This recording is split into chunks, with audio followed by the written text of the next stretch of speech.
Bonsoir à toutes et à tous, ravi de retrouver sur 8 Mont Blanc. Nous sommes le mercredi 24 janvier 2024. Il est 18 h, c'est l'heure du journal de la rédaction. En voici les titres. Comme ce mardi, nous irons à Chambéry pour débuter ce journal avec un nouveau reportage sur la 33e édition du salon à destination montagne, anciennement Grand Ski. Cette fois, Emmanuel Jaude s'est penché sur la stratégie de séduction opérée par les stations françaises pour attirer de nouveaux clients étrangers. Et puis à Aix-les-Bains, c'est la fin d'une très belle histoire pour la librairie Chemin Faisant. L'établissement va définitivement fermer ses portes et cesser son activité au mois de mars prochain, après 20 ans de bons et loyaux services. Retour donc sur la 33e édition du salon Destination Montagne. Après un focus complet sur la filière mardi, place ce soir à la stratégie des stations françaises pour séduire les futures clientèles étrangères. Face aux représentants des sociétés et des stations françaises, 59 émissaires venant des 4 coins du monde ont pour mission de choisir les lieux et conditions dans lesquels envoyer leurs compatriotes en vacances. Et vous allez le voir dans ce reportage d'Emmanuel Jaude, les communicants bénéficient de nombreux atouts pour les convaincre. Les montagnes, la neige et l'ensoleillement, c'est en substance ce que viennent acheter les quelques 440 tours opérateurs réunis cette semaine à Chambéry. Des articles qui font rêver, mais proposés par tous les acteurs du tourisme présents depuis ce mardi sur le salon Destination Montagne. Pour se démarquer les uns des autres, chacun ses petites méthodes, la plus efficace restant bien sûr de connaître ses clients et ses attentes. Le client brésilien, par exemple, choisit aussi sa destination par rapport à la météo. Il est très sensible à l'ensoleillement. Hein. On le voit les jours de mauvais temps ou de pluie. Il ne fréquente pas beaucoup les cours de ski. Par contre, dès que le soleil est là et la chaleur, ils sont très assidus, ils sont très fans du ski. Après, on s'adapte avec des départs un peu plus décalés que la clientèle française ou étrangère. Anglo-saxonne notamment. Voilà, c'est un rythme complètement différent qui correspond à leur rythme de vie là-bas chez eux dans leur pays. Des particularités propres à chaque région et sur lesquelles jouent ces véritables vendeurs de rêves. Cela quelle que soit la clientèle ciblée qui n'a d'ailleurs pas forcément besoin d'arriver de l'autre bout de la planète. On sait qu'il y a des acteurs bien meilleurs que nous pour le ski, mais en tout cas on est toujours très séduisant pour notre clientèle de proximité qui va grosso modo de tout le Grand Ouest jusqu'à Toulouse un peu plus loin. Mais on est là aussi pour leur dire qu'il y a d'autres moments où on peut venir sur les Pyrénées et pratiquer d'autres activités.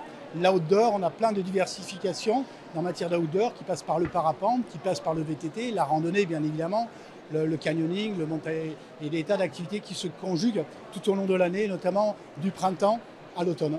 Un discours travaillé et répété qui continue de convaincre les amateurs de sport de glisse à venir en France pour profiter du premier domaine skiable au monde et ses 27 000 hectares de pistes de ski réparties dans 250 stations. Des chiffres qui ne laissent pas indifférents de nombreux acteurs du tourisme étranger. Nous sommes un tour opérateur spécialisé dans les voyages de ski. On envoie des clients dans plein de domaines skiables à travers le monde et même aux États-Unis. Mais quand je dois comparer les différentes offres qui me sont proposées, la meilleure qualité, la plus haute altitude, le plus gros domaine skiable, tous sont en France. On se doit alors de proposer cela à nos clients. En fait, à ce jour, les stations françaises composent presque 90% de l'offre disponible sur notre catalogue. Si les tours opérateurs présents sur ces 2 jours restent en grande majorité européens, on note ces dernières années un intérêt certain des nations dites émergentes dans le monde du ski, une tendance illustrée par la multiplication des délégations indiennes, émiraties ou encore brésiliennes sur le salon. Intéressons-nous à présent à l'apprentissage. Ce mode de formation, valorisé depuis quelques années, peut s'appuyer sur de vrais résultats, puisque 8 apprentis sur 10 accèdent à un emploi à l'issue de leur cursus. De plus en plus privilégiée par les jeunes, cette voie est à l'honneur à Roche Expo pendant 2 jours à l'occasion du salon Prépa. C'est un reportage signé Fanny Savard. De la coiffure à l'automobile en passant par la chocolaterie, 10 secteurs sont représentés au salon Prépa. Les écoles haut-savoyardes qui proposent des formations allant du niveau CAP jusqu'au Bac+5 tentent d'attirer les jeunes par la voie de l'apprentissage, comme cet étudiant en reconversion. J'aimerais être sûr de mon projet sur les au moins 5 prochaines années. Et donc je viens voir des responsables et des professionnels dans le métier pour m'en renseigner au maximum. On a fait des journées portes ouvertes dans certaines écoles et à chaque fois on se rend compte qu'aujourd'hui les formations sont orientées sur l'apprentissage et l'alternance en entreprise. Donc comme on nous a parlé de ce salon de l'alternance à La Roche, on vient se renseigner sur ces dispositif. 3000 scolaires venant d'une quarantaine d'établissements du département sont attendus sur les 2 jours.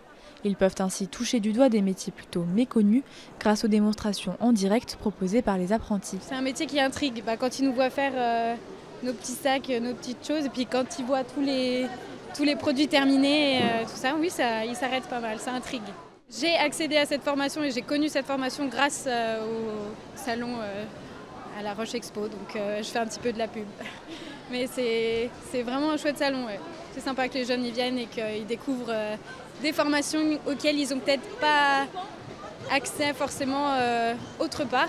Dans les allées, les écoles ont redoublé d'ingéniosité pour retenir l'attention des jeunes générations. L'objectif, faire naître des passions, mais également casser les stéréotypes de genre. Je suis particulièrement surprise cette année, puisque nous avons des filles, notamment en maçonnerie, pour ce qui nous concerne dans les métiers du bâtiment. On en a déjà sur la partie peinture. Mais c'est vrai que les métiers de la maçonnerie, c'est un petit peu plus compliqué parce qu'on associe souvent la maçonnerie en fait, à du gros œuvre, etc.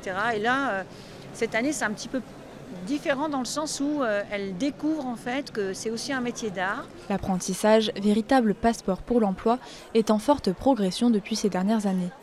En France, les 3/4 des apprentis accèdent à un CDI dans les 3 ans suivant leur diplôme.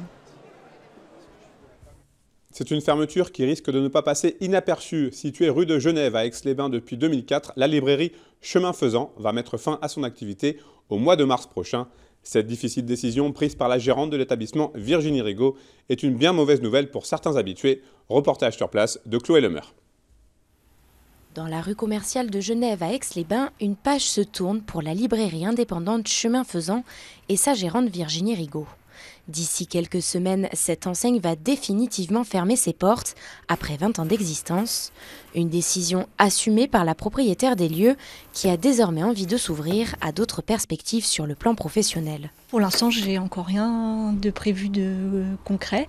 Mais voilà, j'aimerais quand même bien rester dans le monde de la culture, mais quelque chose de beaucoup plus large que les livres en fait. Parce que je me vois mal quitter toute cette somme de connaissances et d'ouverture d'un coup. Alors que la fermeture approche à grands pas, l'heure est donc au rangement.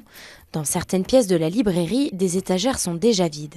L'objectif pour Virginie est d'écouler l'intégralité de son stock, une démarche qui draine autant les curieux que les habitués, et parmi eux, certains regrettent déjà la disparition d'un commerce de proximité. C'est pas un grand centre commercial, c'est très chaleureux.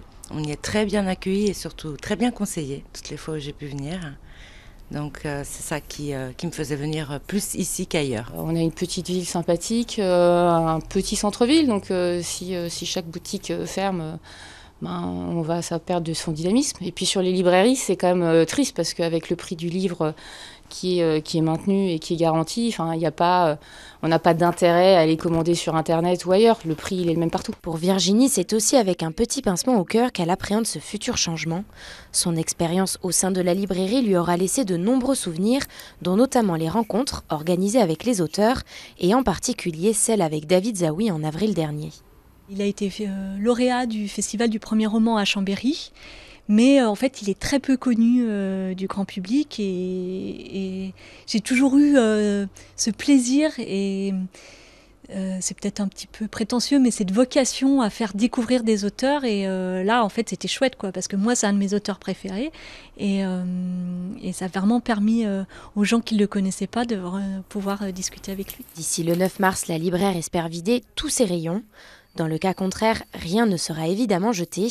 Les livres restants devraient être récupérés par des associations ou trouver une nouvelle place dans la ville. Et pour ce qui est de la librairie, celle-ci possédera très vite un nouveau visage, celui de l'artisan chocolatier d'à côté, Cacao. Un mot de football avant de se quitter. Les temps sont décidément très troubles pour le FC Annecy. Les hommes de Laurent Guyot se sont inclinés 1-0 ce mardi soir à Amiens pour la 21e journée de Ligue 2. L'unique but de la rencontre est signé Mafuta à la 71e minute. Avec cette 10e défaite de la saison, les Hauts-Savoyards enchaînent un cinquième revers de suite en championnat. Le FCA est ce soir 17e du classement avec désormais 4 points de retard sur l'équipe de 3, premier non relégable.